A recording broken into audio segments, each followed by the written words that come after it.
Hi guys, good morning. Tagyawat check. Sobrang aga ko nga nagising today kasi ihi ako kanina madaling araw. Pinalitan ko din yung diaper ni Ate Kelly. Alas 4 din nagising yung partner ko kasi alas 5 yung pasok niya sa trabaho. Inasikaso ko na lang din siya ng susuotin niya. Pinapakain ko nga muna siya bago pumasok, kaya lang nagmamadali na siya kasi 4:30 na. Ganon kabilis ang oras. At pagkaalis nga niya, bumalik ako dito sa kwarto para mag-edit.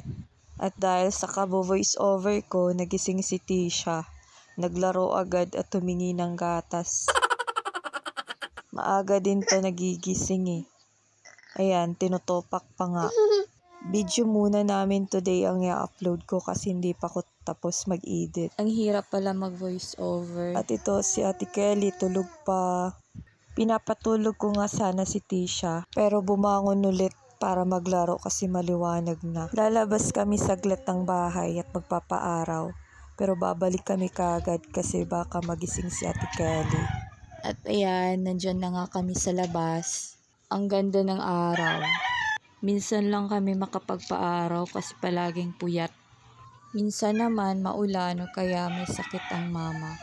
Buti na lang din at maaga rin nagising si Tisha ngayon.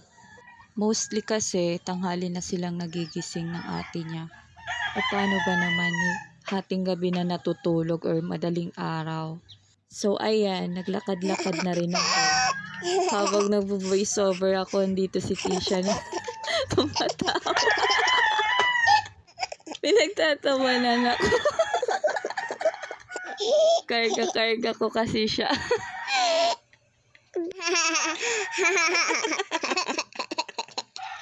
May pusa nga sa bubong nila uncle. Tinitingnan ni Tisha.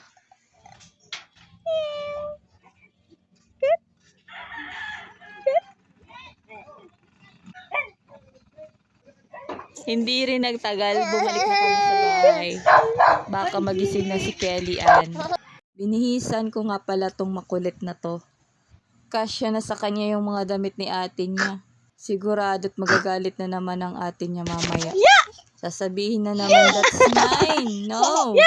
Kung mapapansin nyo, walang cover yung foam ng paanan ni Kelly. Ayaw niya kasing may cover. Nagmana siya sa papa niya.